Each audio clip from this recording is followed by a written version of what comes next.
Speaking of ugly things, deadlocks. One of the toughest things I've ever had to troubleshoot in SQL Server are deadlocks. Oh my God, blocking is such a pain in the rear. Blocking is a total and utter nightmare. I'm never around to troubleshoot the thing when it happens. So that's where SP BlitzLock comes in. That's the next query inside here that we'll be dealing with, SP BlitzLock. And the history behind this is that Eric Darling, who's working for me at the time, Eric Darling is one of the smartest people I've ever met, brilliant in terms of T-SQL. The guy can just hustle his way through some T-SQL.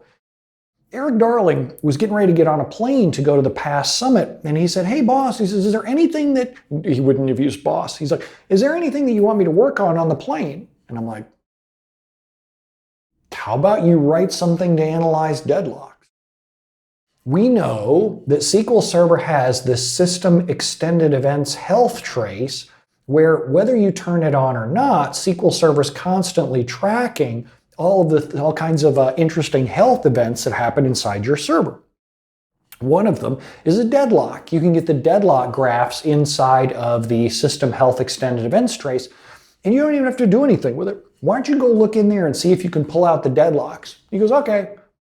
And when he landed, he sent SP BlitzLock, and I went, you have got to be kidding me, because this makes troubleshooting deadlocking ridiculously easy. You don't have to install anything ahead of time, it just works. It works on only SQL Server 2012 and newer, which is all supported versions of SQL Server. In theory, you could probably get it to work on 2008 and 2008 R2. None of us like working on those old versions, so that's the end of that story. And SP BlitzLock returns two result sets. The top result set is an itemized list of all the deadlocks in your extended events health session. You may not have any. Now, the first reason you may not have any is because deadlocks may not be a problem for you. But what if you're having deadlocks as a problem and you don't see any in the extended events health session? You can create your own health session. Unfortunately, I wish that we could go in here and just edit this default session. You're not allowed to do that. Starting in the brand new latest SQL Server 2017 cumulative update, 2016 and 2017 cumulative updates, you can alter the system health session and have it go back longer. But I'm not a big fan of going on cumulative updates that just came out last week for other reasons. So what you can do instead is you can start your own extended events health session, and we give you instructions on how to do that in the documentation. I've never had to do it ever. Every client that I've ever had where deadlocks were an issue, I'm like, just go run this and send me the output. With SP BlitzLock, the top result set is the list of deadlocks and all the queries involved. See this top one, for example, there are a whole bunch of queries involved in this deadlock, and this particular one up top was the victim. It'll give you all of the queries that were involved in the deadlock and the object that they deadlocked on. So here I can see it's a stored procedure that's doing it, and we're on the users table is where there's a problem. I can see if someone's playing around with their isolation level, like if they'd set serializable. I can see the logins and apps where the queries are coming from. And if I go really far across, I even get the deadlock graph. I'll be the first person to tell you I don't usually read deadlock graphs because deadlock graphs are a giant pain in the rear. But if you need to read one, what you want to do is use SentryOne Plan Explorer. Here's how it works. When I click on this deadlock graph, SQL Server won't open the deadlock viewer because it doesn't know that this is a deadlock graph. The first thing I have to do is go click on it and go File, Save As, and I have to put the name in double quotes so that SQL Server Management Studio doesn't try to rename it with XML at the end, like deadlock.xdl. And you have to use XDL because XDL is the file extension for deadlock graphs. So I'll hit save. I'm going to copy paste that out just so that you can have it over there in Slack. Now, once I've saved it, I can go back and reopen that file again. I can go into File, Recent Files, and reopen that same graph, and now it shows up as a deadlock graph. But who the hell can read that? No one can read that. It's a rocket from Kerbal Space Program laying on its side. That does me no good, and I'm not going to zoom in and figure out what I need to do. Instead, I'm going to open up SentryOne Plan Explorer. So SentryOne Plant Explorer is totally free, and people usually think of it as something that you use to view execution plans with. And it's great for that, but what it's also good for is opening deadlock graphs. So eventually, in a second, this thing's going to fire up. Come on up there, big buddy. I opened you. I saw you open. Come on in. Here he goes. Deciding to take a little minute here today. Okay, checks to see that he's the one. Yep, okay. Then I'm going to hit open. Have I still got my load test going in the background? Why is this thing so slow? Nope, he's just slow. So I'm going to open the program, or open this thing, go to the desktop, open my deadlock graph. Now, at first you're like, well, this is a ball of pain, but for some reason they just don't choose the right default options. What you want to do is you want to choose down here under layout type, either of the other two. Just don't choose circular because circles don't fit well on a monitor. Choose like say force directed or layered digraph, and then check the button for optimize layout. And when you check the button for optimize layout, it makes all of the non-related deadlocks or queries inside the deadlock kind of disappear. Then I can hit play and I can watch this deadlock start to form. I can see which queries start to block each other, and I can see who the final ending loser is and what the query was he was trying to make. So now if I want to start tuning some of these, like here's the guy who lost, I can click on him and it gives me the exact query that he was running, how long he was waiting, what object he was waiting for, all kinds of stuff. This isn't really a session about how you debug deadlocks. The point of this session is to show you how I get from SP BlitzLock to the deadlock and then start troubleshooting. So this is really kind of awesome. SP BlitzLock is really, or SentryOne Plant Explorer, it's also really good on larger monitors because you can jump in and go into more details about who was owning a particular deadlock at the time, like how many queries are involved piling up into this thing. So coming back out of here over to Management Studio, that top result set is the list of deadlocks individually. I don't usually troubleshoot those. Remember I said that I'm not really that big into deadlock graphs. The part I get excited about is actually the second result set. The second result set gives me like a business intelligence lineup of here are the things that we found that all these deadlocks have in common. Because the thing that I usually want to know is what queries are in the most deadlocks and what tables are in the most deadlocks. So I can see down here through this list, this users table, it's a heap, and it's been involved in 27 of my deadlocks. That's the only table that's inside this list. So I can be pretty confident that the users table is the problem. We even give you, for that table, an SP Blitz index command that you can go and run to start examining the indexes that are on that table and what blocking has been happening on those. So let's copy paste that guy out. Let's copy paste out the more info query on the users table. And I need to tell you that I changed the structure of the Stack Overflow database from the labs we were doing earlier to this lab because I wanted to specifically produce deadlocks.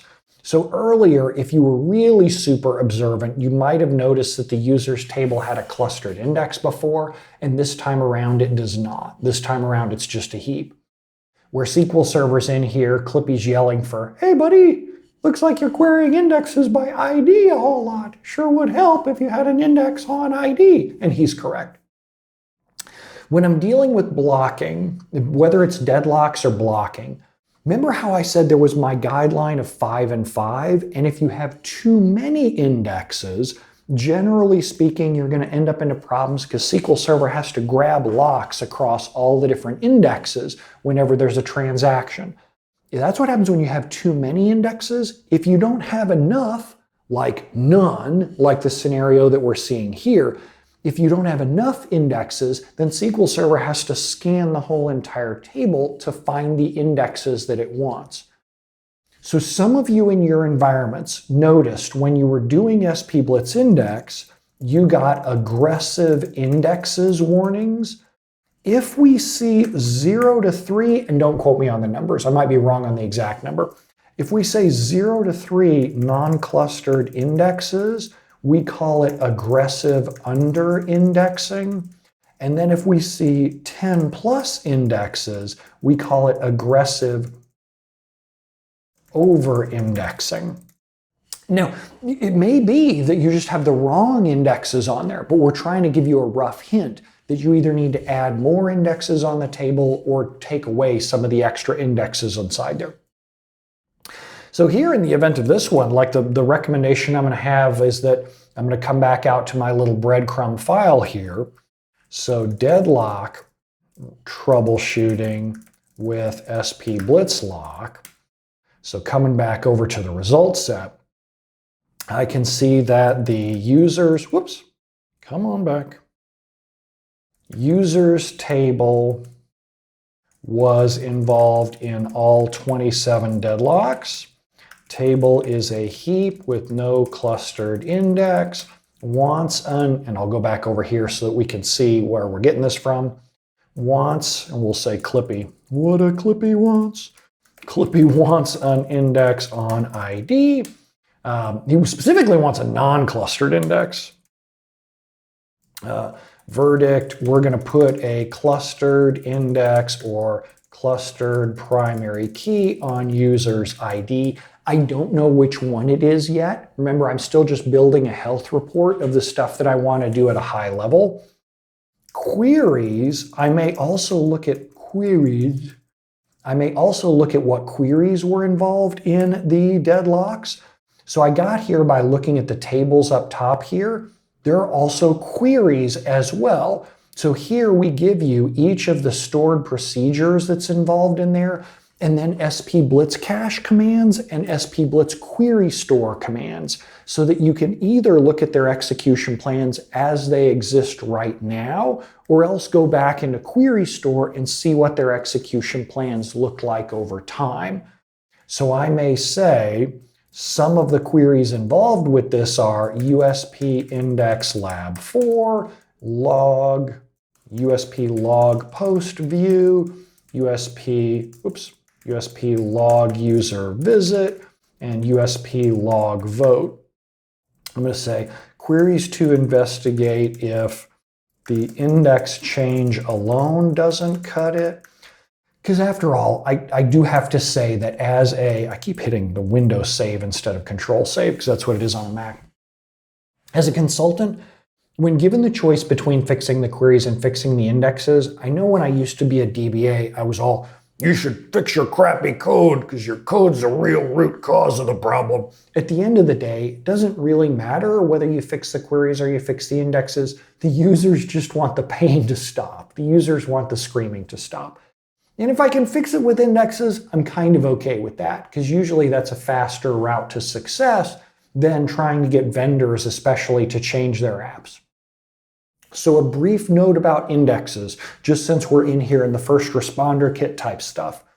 If I'm going to go create a clustered index on the users table, or any kind of index, generally, when I go in and I create my indexes, I'll say things like create clustered index CL ID on DBO users ID, or maybe I put in a unique clustered index, primary key, whatever.